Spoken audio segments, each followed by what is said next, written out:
Olá, vamos ver agora o que nos sugeriu o tarô.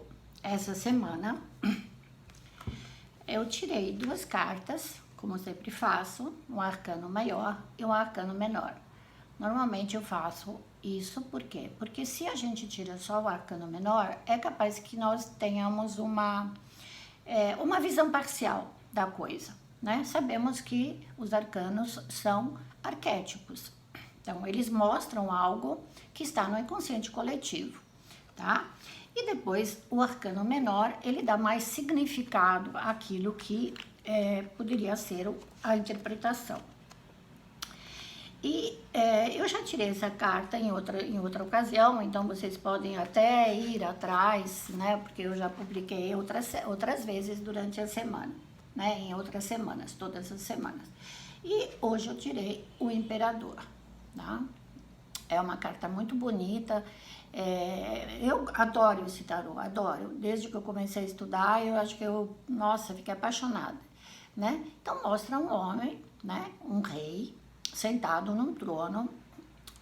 Ele é uma pessoa estável, porque além dele estar sentado num trono de 4 pernas, né? Ou de 4 com 4, né, tem 4 pontos de apoio, ele também faz um 4 com a perna, né? A gente sabe que isso daí a gente fala no Brasil, fazer um 4, né? Aí ele tem em uma mão um globo que tem uma cruz em cima, que é o significado desse globo é a nossa terra, onde nós nos encarnamos para pagar ou para vir experimentar o nosso karma, um karma ou um dharma escolhido. E depois ele tem um bastão. O bastão ele serve de apoio, mas esse apoio, você vê que esse bastão ele não está no chão. Ele está mais voltado para cima. Ele tem uma luz como se por cima, quase que fosse uma vela, uma coisa que ilumina. E é o cetro do poder, tá? Acima dele tem uma águia. Essa águia tem um significado da pessoa que enxerga longe, porque nós sabemos que ele enxerga longe, é um animal, né, um pássaro que enxerga longe, quando ele vai buscar a presa que ele quer. Mas é um animal também que tem uma história de reconstrução de vida, da capacidade de se renovar. Tá? Também é uma mensagem a ser pensada, especialmente nesse período, que é um período tão difícil, né, que a humanidade está passando. Difícil para todos, sim, difícil para todos. Será que tem pessoas que não sentem? Eu não sei. Eu acho que todo mundo dentro do seu próprio, daquilo que... Porque nós temos um karma individual, mas nós temos um karma coletivo.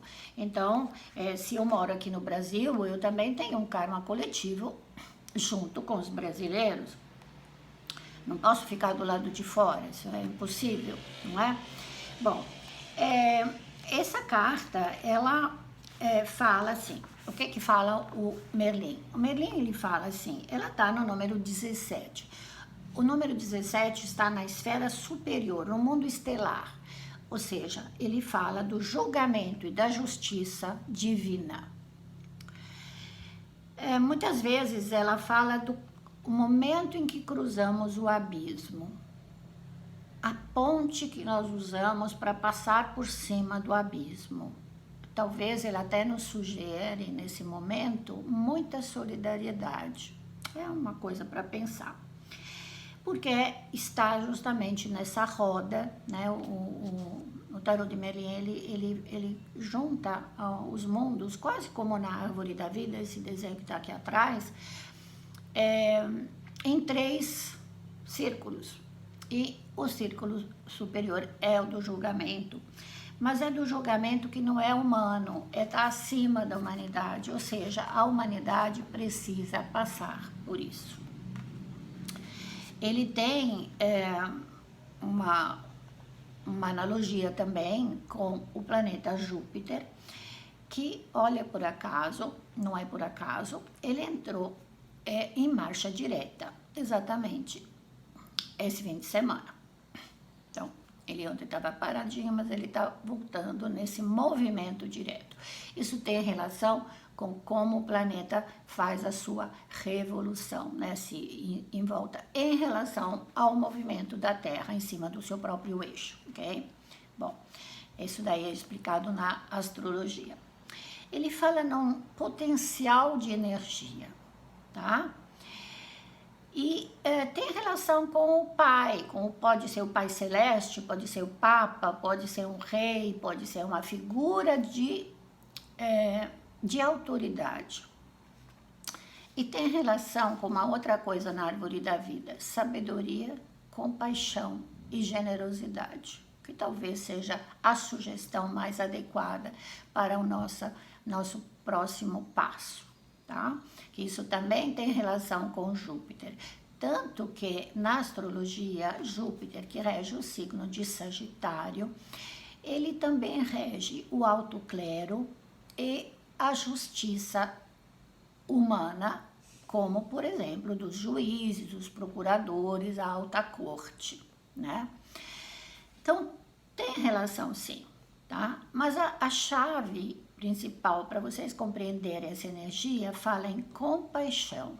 O pai, né, mesmo na Bíblia, né, o pai que perdoa o filho pródigo que foi embora e volta e ele faz um banquete. Isso é uma analogia muito boa com essa carta. E o sentido adivinhatório, né, ele fala justamente: para cruzar o abismo precisamos de sabedoria, mas também de generosidade e fé. Pode falar também em oportunidade que você vai ter junto com outras pessoas e não individualmente. Ou seja, vai pensar menos no eu e pensar mais no nós.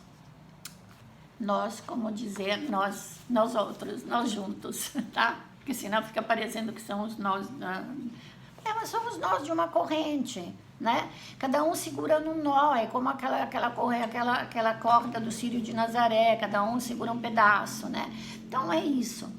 E aí vem uma outra carta que é o 8 dos animais, das bestas que ele fala, né? Aqui. E que fala de habilidades, né? Sendo relacionado com ouro, né? No tarô normal ou nas cartas, a gente usa isso como sendo um naipe de ouro, que se relaciona com as coisas materiais e com o dinheiro, né? E aí ele fala sobre justamente essa habilidade, né? Que ele chama de bestas, ele chama de besta, né? Mas são os animais. Ele colocou até uns cervos, né? Porque ele achava que são os animais muito elegantes e muito bonitos dentro da floresta, né? Ele morava lá no hemisfério norte, no norte da Inglaterra, né? O Merlin, né? É lindo estudar a história do Merlin, é fascinante.